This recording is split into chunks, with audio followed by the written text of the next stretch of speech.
बरसात का मौसम शुरू हो चुका था। गांव के किनारे एक छोटी सी टूटी फूटी झोपड़ी में गरीब पति पत्नी रमेश और रूपा रहते थे। अरे रमेश, देखो ना, फिर से बारिश शुरू हो गई। हमारी टूटी फूटी झोपड़ी कब तक इस बारिश को झेलेगी? क्या करूं रूपा, मेहनत तो रोज करता हूं, लेकिन इतनी कमाई ही नहीं होती कि घर की मरम्मत करवा सकूं। मुझे अपने लिए नहीं, बस इस बात की चिंता है कि अगर बारिश ऐसे ही होती रही तो आज रात हम कहाँ सोएंगे।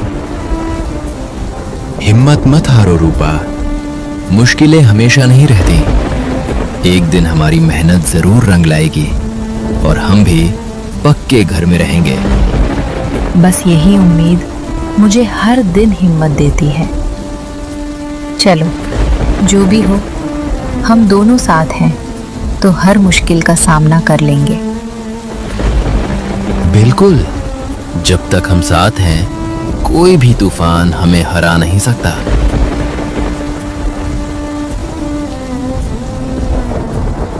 उनके पास धन नहीं था, लेकिन एक दूसरे के लिए प्यार और भरोसा बहुत था। सुबह सुबह तेज बारिश हो रही थी, चारों तरफ पानी ही पानी था। रमेश और रूपा की छोटी सी झोपड़ी की छत से पानी टपक रहा था। अरे रमेश, इधर भी पानी टपकने लगा। ये बाल्टी जल्दी यहाँ रख दो, नहीं तो पूरा घर भर जाएगा। हाँ रूपा, लेकिन अब तो हर तरफ से पानी आ रहा है। समझ नहीं आ रहा पहले किस जगह को बचाऊं। भगवान जाने कब हमारी ये मुसीबत खत्म होगी। हर बरसात में यही हाल हो जाता है। हिम्मत मत हारो रूपा, आज मुश्किल जरूर है, लेकिन एक दिन मेहनत से इतना कमाएंगे कि पक्का घर बनाएंगे। मैं भी यही सपना देखती हूँ रमेश, बस हमारा हौसला कभी कम नहीं होना चाहिए। चलो, पहले जितना हो सके पानी रोक लेते हैं। जब तक हम दोनों साथ हैं, हर परेशानी का सामना कर लेंगे।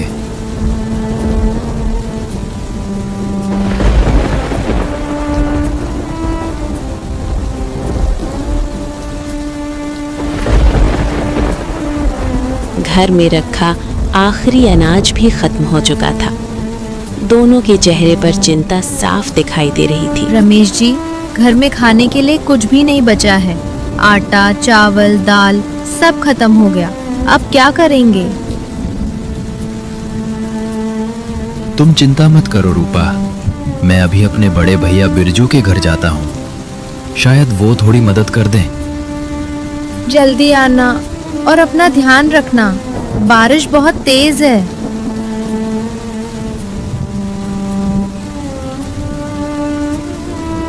रमेश बारिश में भीगे हुए अपने भाई बिरजू के पास मदद के लिए जाता है।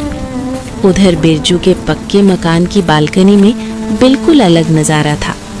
बिरजू और उसकी पत्नी गर्मा गर्म पकौड़े और चाय का आनंद लेते हुए बारिश का मजा ले रहे थे। वाह, ऐसे मौसम में गर्मा गर्म पकोड़े और चाय, इससे अच्छा क्या हो सकता है। सच कह रहे हो जी, आज तो बारिश का मजा ही कुछ और है। दोनों हंस रहे थे, जबकि रमेश भीगता हुआ उनके घर की ओर बढ़ रहा था। भीगते हुए रमेश दरवाजे तक पहुंचा। उसके कपड़े पूरी तरह भीग चुके थे। उसने हिम्मत करके अपने बड़े भाई से मदद मांगी। भैया, घर में खाने के लिए कुछ भी नहीं बचा है। अगर थोड़ा सा आटा या चावल मिल जाए तो बहुत बड़ी मदद हो जाएगी। अरे रमेश, हमारे घर में भी ज्यादा अनाज नहीं बचा है। अभी तो जैसे तैसे काम चल रहा है। हर बार मदद मांगने आ जाते हो, थोड़ा पहले से सोच कर रखा करो। हमेशा दूसरों के भरोसे रहने से काम नहीं चलता। ठीक है भैया, मैंने सोचा था आपसे उम्मीद कर सकता हूँ। देखो रमेश, इस बार तो हम कुछ नहीं कर पाएंगे।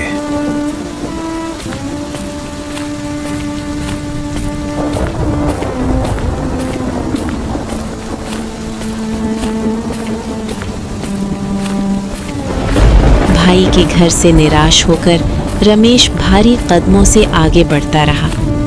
बारिश अब भी लगातार हो रही थी। उसके मन में बस एक ही चिंता थी, रूपा भूखी होगी, घर में खाने के लिए कुछ भी नहीं है। क्यों ना एक बार राजू मित्र से मिलकर देखा जाए, शायद मेरी मदद कर दे।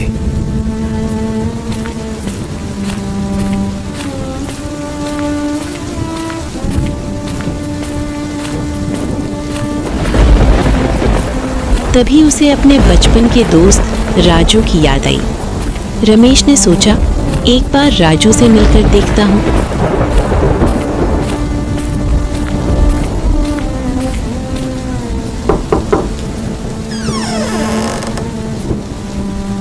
राजू भाई, घर में खाने के लिए कुछ भी नहीं बचा है। अगर थोड़ा सा आटा, चावल या दाल मिल जाए तो बहुत बड़ी मदद हो जाएगी। अरे रमेश, तुम तो पूरी तरह भीग गए हो। पहले अंदर चलो, थोड़ा आराम कर लो। इतनी बारिश में बाहर क्यों खड़े हो? नहीं भाई, पहले मेरी बात सुन लो। घर पर रूपा भूखी है। तुम चिंता मत करो, दोस्त किस दिन काम आएगा। जितनी जरूरत है उतना अनाज अभी ले जाओ। मैं अभी आटा, चावल, दाल और थोड़ा तेल भी निकाल देती हूँ।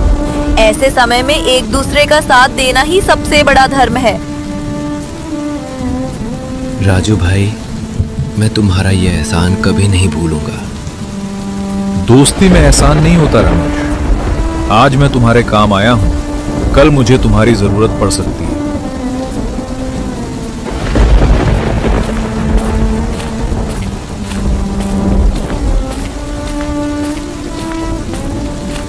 राजू की मदद पाकर रमेश की आंखों में खुशी के आंसू आ गए।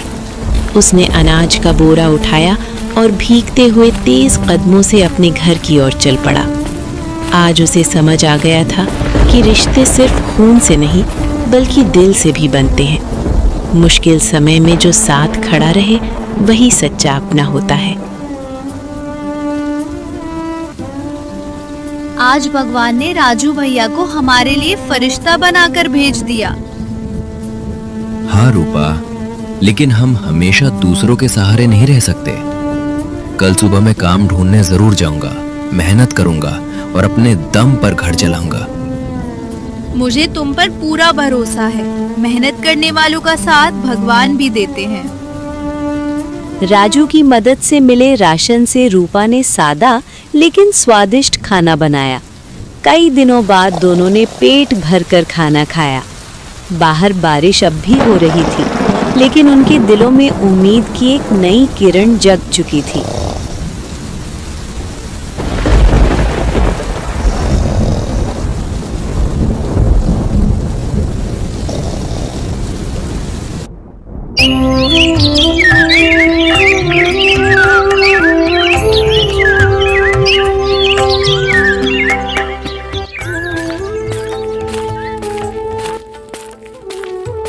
अगली सुबह बारिश कुछ कम हुई। रमेश उम्मीद लेकर गांव में काम की तलाश में निकल पड़ा। उसने एक एक करके कई लोगों से काम मांगा, लेकिन हर जगह उसे निराशा ही मिली। राम राम मालिक, अगर आपकी दुकान पर कोई काम हो तो मुझे रख लीजिए। मैं पूरी मेहनत और ईमानदारी से काम करूंगा। अभी हमारे यहाँ किसी आदमी की जरूरत नहीं है, तुम कहीं और कोशिश करो।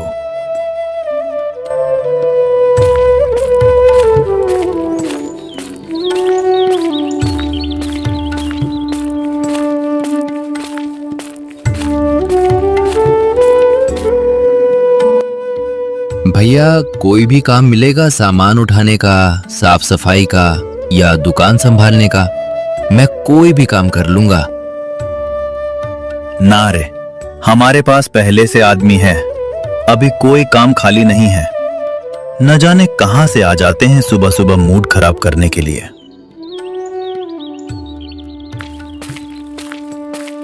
एक दुकान से दूसरी दुकान, दूसरी से तीसरी, लेकिन हर जगह रमेश को सिर्फ ना ही सुनने को मिली। हर जगह से ठुकराए जाने के बाद भी रमेश ने हिम्मत नहीं हारी, वो आगे बढ़ता रहा। आखिरकार रमेश गांव के सबसे अमीर जमींदार ठाकुर रणवीर सिंह की हवेली पहुंचा। ठाकुर साहब, मुझे काम चाहिए। मैं कोई भी मेहनत का काम कर लूंगा। काम चाहिए? काम करना आता भी है या सिर्फ मांगना जानते हो? गांव वाले तेरे बारे में तरह तरह की बातें करते हैं। साहब, मैं पूरी ईमानदारी और मेहनत से काम करूंगा। बस एक मौका दे दीजिए। ठीक है, हमारे मिल में बहुत काम पड़ा है, लेकिन सुन लो, जरा सी भी लापरवाही हुई तो उसी समय काम से निकाल दूंगा और पैसा भी नहीं दूंगा। जी ठाकुर साहब, मैं पूरी मेहनत करूंगा और शिकायत का एक मौका भी नहीं छोड़ूंगा।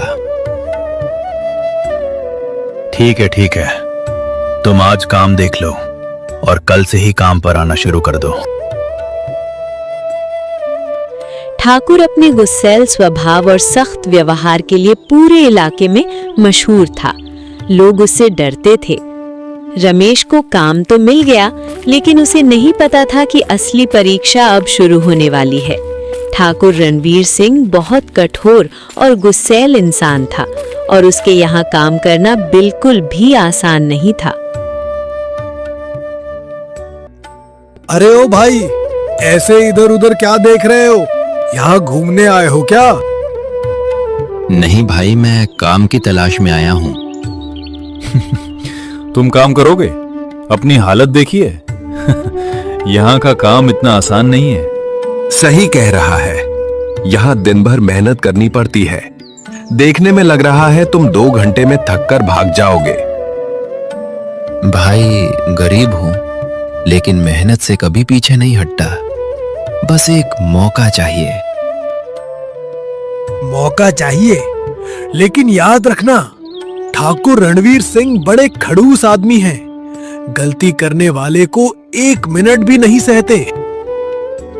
और अगर काम ठीक से नहीं किया तो जितनी जल्दी अंदर आए हो उससे भी जल्दी बाहर निकाल लिए जाओगे। मुझे किसी की डांट से डर नहीं लगता। मेरे घर की मजबूरी मुझे हर मुश्किल से लड़ने की ताकत देती है। मैं मेहनत करने आया हूं और पूरी ईमानदारी से काम करूंगा। मजदूरों के ताने सुनकर रमेश को बुरा तो लगा, लेकिन उसने कोई जवाब नहीं दिया, क्योंकि वो जानता था कि उसे लोगों की बातों से नहीं, अपनी मेहनत से खुद को साबित करना है। दिन भर काम की तलाश में भटकने के बाद शाम को रमेश थका हारा अपने घर पहुंचा। उसके चेहरे पर थकान थी, लेकिन आज उसकी आंखों में थोड़ी सी उम्मीद भी दिखाई दे रही थी।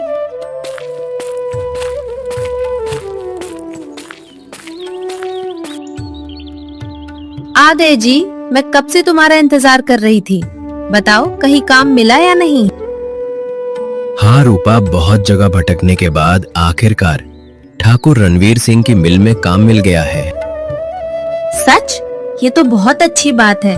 भगवान ने आखिर हमारी सुन ली। काम तो मिल गया है रूपा, लेकिन वहां का माहौल ठीक नहीं लगा। कुछ मजदूर मुझे देखकर ताने मार रहे थे और ठाकुर साहब भी बहुत सख्त आदमी हैं। लोगों की बातों पर ध्यान मत देना, तुम बस ईमानदारी से अपना काम करना। मेहनत करने वाले इंसान को एक दिन सम्मान जरूर मिलता है। हाँ रूपा, मैं भी यही सोच रहा हूँ। चाहे काम कितना भी कठिन क्यों ना हो, मैं पीछे नहीं हटूंगा। अब तुम्हें भूखा नहीं रहने दूंगा। मुझे धन दौलत नहीं चाहिए जी, बस तुम अपना ध्यान रखना। हम दोनों मिलकर हर मुश्किल का सामना कर लेंगे। रूपा की बातों ने रमेश की सारी थकान जैसे दूर कर दी। बाहर फिर से बारिश तेज होने लगी थी, लेकिन उस छोटी सी झोपड़ी में आज कई दिनों बाद उम्मीद की एक नई रोशनी दिखाई दे रही थी।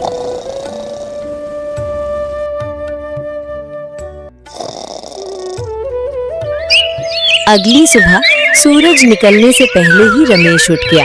बाहर हल्की बारिश हो रही थी। रमेश ने रूपा से विदा ली और नई उम्मीद के साथ ठाकुर रणबीर सिंह की मिल की ओर निकल पड़ा।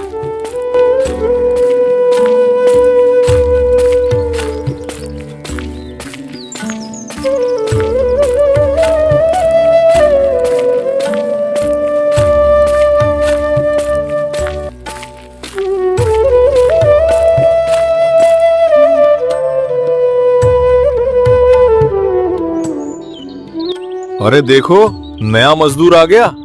हमें तो लगा था कल की बातें सुनकर आज वापस ही नहीं आएगा। अरे भाई, इसे देखकर तो लगता है 2 बोरी उठाते ही इसकी सारी हिम्मत निकल जाएगी। पता नहीं ठाकुर साहब भी किस किस को काम पर रख लेते हैं। अब हमें इसका काम भी करना पड़ेगा। भाइयों, मैं यहाँ किसी से झगड़ा करने नहीं आया हूँ। मैं भी आप लोगों की तरह मेहनत करके अपने परिवार का पेट पालने आया हूँ। बड़ी बड़ी बातें करना आसान है, शाम तक पता चल जाएगा कितने मेहनती हो।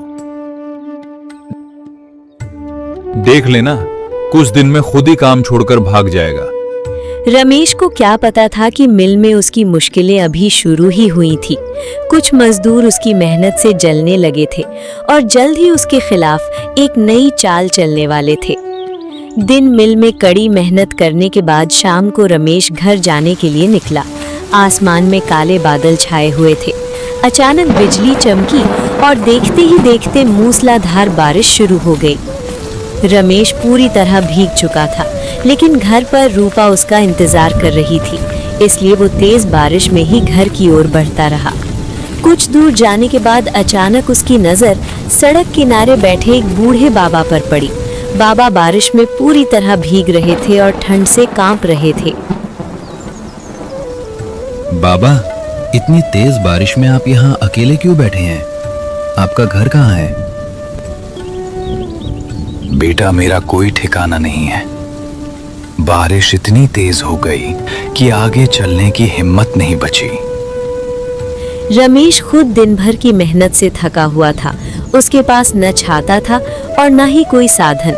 फिर भी वो बाबा को इस हालत में अकेला छोड़कर नहीं जा सका। बाबा, आप यहाँ नहीं रह सकते। चलिए मेरे साथ मेरे घर चलिए। मेरा घर छोटा जरूर है, लेकिन आज की रात आपको बारिश में नहीं बितानी पड़ेगी। नहीं बेटा, तुम पहले ही बहुत परेशान लग रहे हो। मैं तुम पर बोझ नहीं बनना चाहता। इंसान ही इंसान के काम नहीं आएगा तो कौन आएगा बाबा? चलिए मेरा हाथ पकड़िए।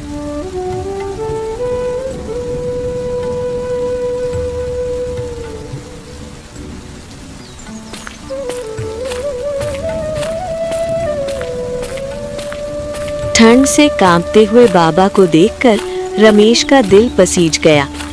रमेश ने सन्यासी बाबा को अपने साथ लेकर घर की ओर चल दिया।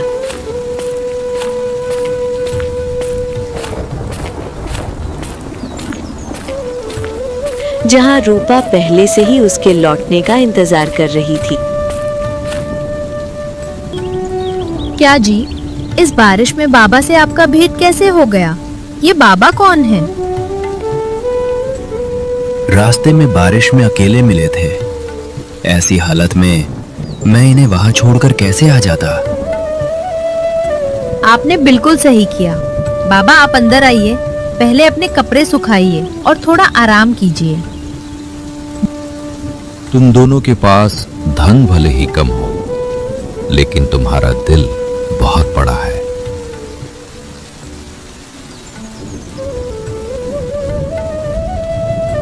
रूपा ने बिना एक पल सोचे बाबा का आदर पूर्वक स्वागत किया। उसने उन्हें सूखे कपड़े दिए, चूल्हे पर गर्म भोजन बनाया और बड़े प्रेम से खाना परोसा।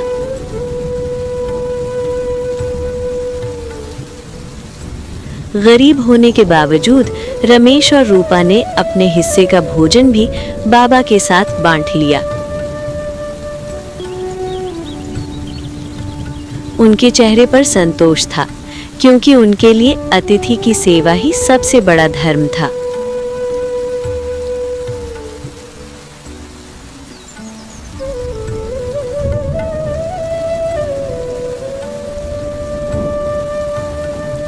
भोजन कराने के बाद रमेश और रूपा बाबा को एक कमरे में सुला दिया।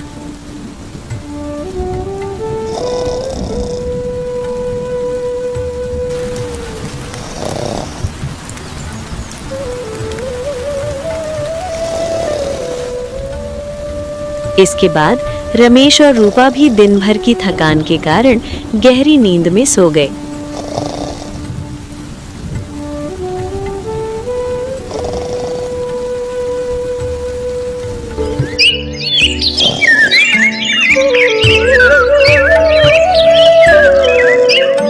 सुबह जब दोनों की आंख खुली तो वे बाबा का हाल पूछने उनके कमरे में पहुंचे, लेकिन कमरा खाली था। सन्यासी बाबा बिना किसी को जगाए वहां से जा चुके थे। अजी, बाबा कहाँ गए इतनी सुबह बिना बताए?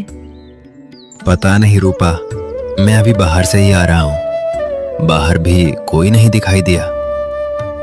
रूपा देखो, यहाँ एक पोटली रखी है। शायद बाबा हमारे लिए छोड़ गए होंगे। रूपा चलो चलकर देखते हैं। कमरे में सिर्फ एक छोटी सी पोटली बिस्तर पर रखी थी। दोनों ने सोचा कि शायद बाबा इसे उनके लिए छोड़ गए हैं, लेकिन बिना जाने कि उसके अंदर क्या है, उन्होंने उसे खोलना उचित नहीं समझा। मुझे लगता है इस पोटली को संभाल कर रखना चाहिए। पता नहीं रूपा, लेकिन बाबा इन्हें हमारे लिए छोड़कर गए हैं, तो जरूर इसके पीछे कोई कारण होगा। रमेश ने सावधानी से उस पोटली को घर की अलमारी में रख दिया। इसके बाद सब कुछ फिर पहले जैसा हो गया। रूपा घर के कामों में लग गई और रमेश रोज की तरह मेहनत की उम्मीद लेकर ठाकुर रणवीर सिंह की मिल में काम करने के लिए निकल पड़ा। मिल में रमेश अपनी मेहनत और ईमानदारी से काम कर रहा था। रमेश, मैं तुम्हारे काम से बहुत खुश हूँ। इसी तरह मन लगाकर और ईमानदारी से काम करते रहो। एक दिन जरूर सफल इंसान बनोगे। ये तो आपकी बड़प्पन है ठाकुर साहब। मैं तो एक छोटा सा मजदूर हूँ जो ईमानदारी और मेहनत पर भरोसा करता हूँ। उसकी लगन देखकर ठाकुर रणवीर सिंह भी धीरे धीरे उससे प्रभावित होने लगा था। ये देखकर कुछ पुराने मजदूरों को रमेश से जलन होने लगी।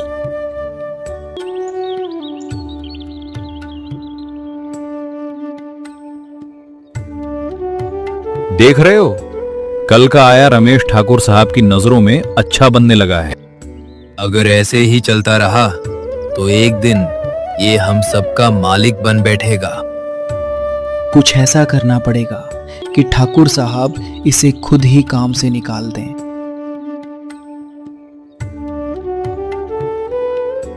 तीनों मजदूरों ने मिलकर एक चाल चली। उन्होंने अनाज की कुछ बोरियां छिपा दी और सारा इल्जाम रमेश पर लगाने की योजना बनाई।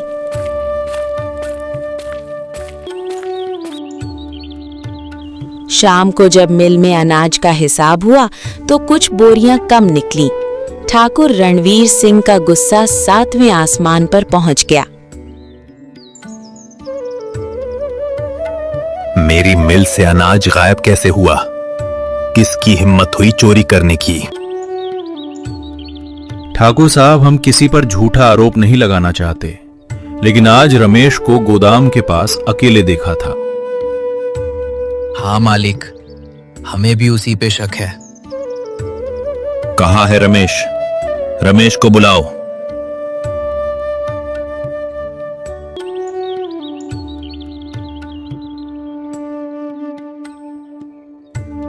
क्या है ठाकुर साहब?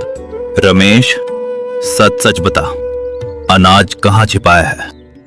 ठाकुर साहब, मैंने कुछ नहीं चुराया। मैं गरीब जरूर हूँ, लेकिन चोर नहीं हूँ। हर चोर यही कहता है। आप चाहे तो मेरी झोपड़ी की तलाशी ले लीजिए। लेकिन मुझ पर झूठा इल्जाम मत लगाइए ठाकुर साहब।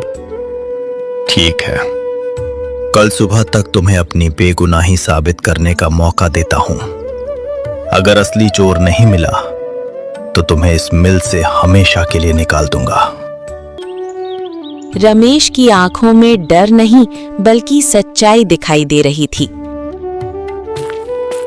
पूरा दिन मिल में अपमान सहने के बाद रमेश भारी मन से घर लौट आया।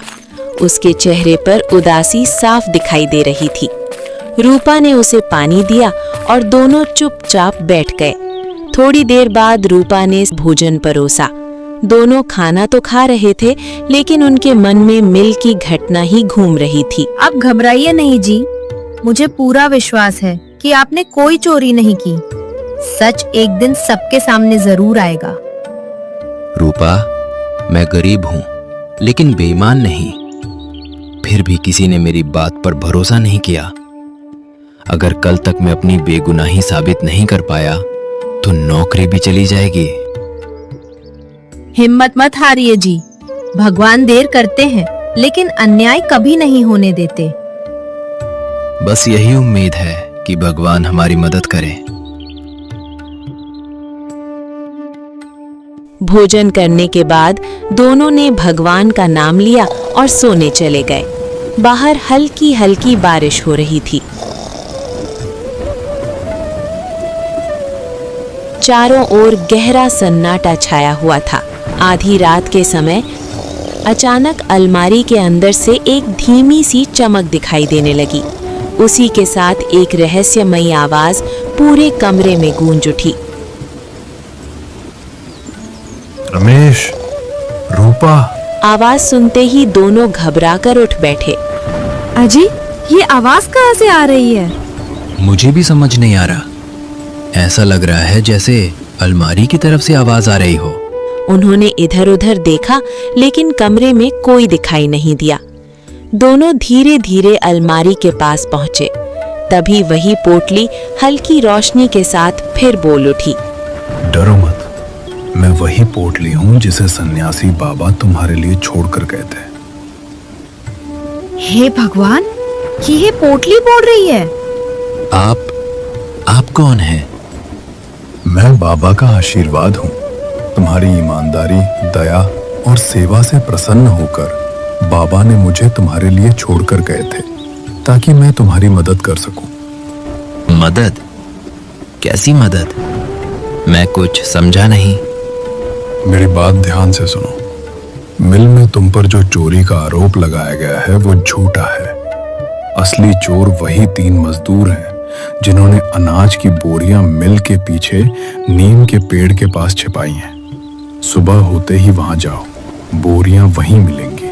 फिर ठाकुर रणवीर सिंह को सच बता देना। सन्यासी बाबा का ये उपकार मैं जीवन भर नहीं भूलूंगा। रूपा, कल सुबह ही मैं वहां जाऊंगा। अब सच सामने आकर रहेगा।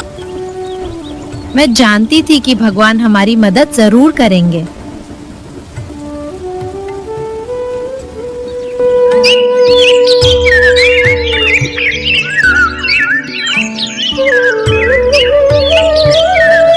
लेकिन रमेश और रूपा के दिलों में अब डर नहीं था, बल्कि सच्चाई की जीत का विश्वास था। उन्हें यकीन था कि अगली सुबह उनकी जिंदगी का सबसे बड़ा मोड़ लेकर आने वाली है। जब वो मिल पहुंचा तो तीनों मजदूर उसे देखकर फिर मुस्कुराने लगे। अरे देखो, चोर फिर वापस आ गया। लगता है आज खुद ही नौकरी छोड़ने आया है। अब ठाकुर साहब इसे मिल से बाहर निकाल कर ही मानेंगे। आज फैसला जरूर होगा कि चोर कौन है और ईमानदार कौन है। तभी ठाकुर रणवीर सिंह वहां आ गए। रमेश, क्या तुम अपनी बेगुनाही का सबूत दे पाओगे? जी ठाकुर साहब, अगर आप मेरे साथ मिलके पीछे चलें तो सारा सच सामने आ जाएगा। उनके चेहरे पर गुस्सा साफ दिखाई दे रहा था।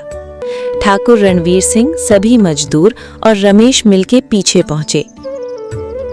लगता है हमारा सारा भांडा फूट गया है। इस रमेश के बच्चे को कैसे मालूम कि हमने बोरी कहाँ छुपाई है?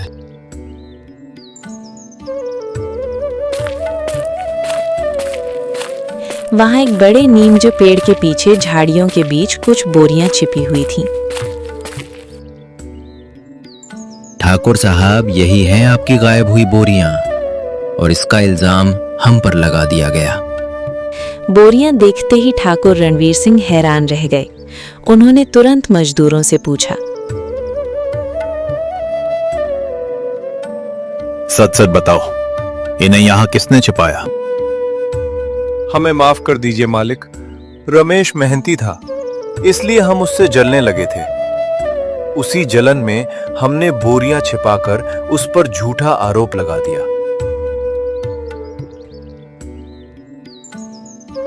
पूरा सच सुनकर ठाकुर रणवीर सिंह का चेहरा गुस्से से लाल हो गया। शर्म आनी चाहिए तुम लोगों को। एक ईमानदार इंसान को बदनाम करने की कोशिश की। आज से तुम तीनों इस मिल में काम नहीं करोगे। अभी इसी वक्त यहां से निकल जाओ। तीनों मजदूर सिर झुकाकर वहां से चले गए। मिल में हुई पूरी घटना के बाद ठाकुर रणवीर सिंह को रमेश की ईमानदारी, मेहनत और सच्चाई का पूरा विश्वास हो गया। रमेश, मैंने बिना सच जाने तुम पर शक किया, इसके लिए मुझे माफ कर दो। आज से तुम इस मिल के सबसे भरोसेमंद मजदूर हो। तुम्हारी मेहनत और ईमानदारी का सम्मान किया जाएगा। धन्यवाद ठाकुर साहब, मुझे सिर्फ इतना चाहिए था कि मेरी सच्चाई सबके सामने आ जाए। उन्हें एहसास हुआ कि ऐसा मेहनती और भरोसेमंद इंसान मिलना आसान नहीं है। उसी समय उन्होंने सभी मजदूरों को अपने पास बुलाया। आज से इस मिल में ईमानदारी की कद्र होगी। रमेश ने साबित कर दिया है कि सच्चाई को कोई हरा नहीं सकता। कहते ही ठाकुर रणवीर सिंह ने सबके सामने एक बड़ा फैसला सुनाया। रमेश, आज से तुम इस मिल के मैनेजर हो। तुम्हारी ईमानदारी और मेहनत ने ये सम्मान दिलाया है। क्या? मैं मैनेजर? ठाकुर साहब, ये तो मेरे लिए बहुत बड़ा सम्मान है। हाँ रमेश, और ये लो तुम्हारी सच्चाई और मेहनत के लिए मेरी तरफ से 50,000 रुपए का इनाम।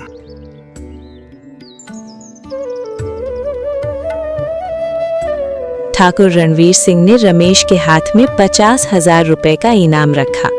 मिल में मौजूद सभी मजदूर तालियां बजाने लगे। जो लोग कभी रमेश का मजाक उड़ाते थे, आज वही उसकी तारीफ कर रहे थे। ठाकुर साहब, मैं आपका दिल से धन्यवाद करता हूँ। मैं वादा करता हूँ कि हमेशा पूरी ईमानदारी से इस मिल की जिम्मेदारी निभाऊंगा। मुझे तुम पर पूरा भरोसा है रमेश।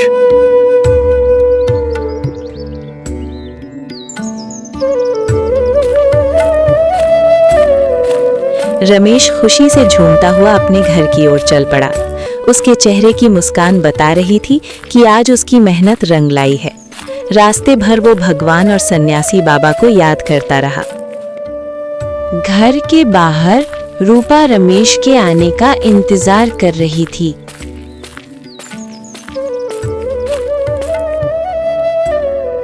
क्या जी, आज तुम बहुत खुश लग रहे हो, क्या बात है?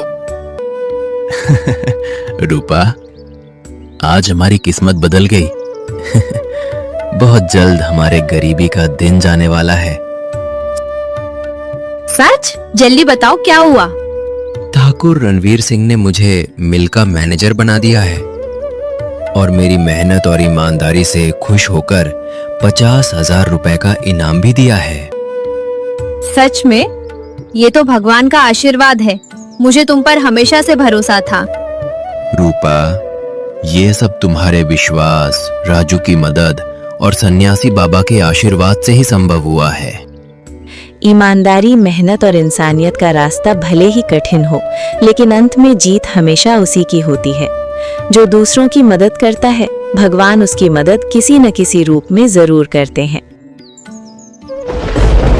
बहुत दिनों बाद एक बार फिर आसमान काले बादलों से ढक गया। तेज हवाएं चलने लगी, बिजली चमकने लगी और देखते ही देखते मूसलाधार बारिश शुरू हो गई। लेकिन इस बार रमेश और रूपा के चेहरे पर डर नहीं बल्कि मुस्कान थी। कभी यही बारिश उनकी टूटी फूटी झोपड़ी को उजाड़ देती थी, लेकिन आज हालात बदल चुके थे। उनकी कच्ची झोपड़ी की जगह अब मजबूत ईंटों का सुंदर पक्का घर खड़ा था। बारिश की बूंदें छत पर गिर रही थीं, लेकिन घर के अंदर एक भी बूंद नहीं टपक रही थी। दोनों की आंखों में उन कठिन दिनों की यादें थीं, जब इसी बारिश में उनके घर में खाने तक का सहारा नहीं था। आज वही बारिश उन्हें एक बात याद दिला रही थी कि अगर इंसान सच्चाई, मेहनत और इंसानियत का साथ कभी न छोड़े तो एक दिन भगवान उसकी किस्मत जरूर बदल देते हैं।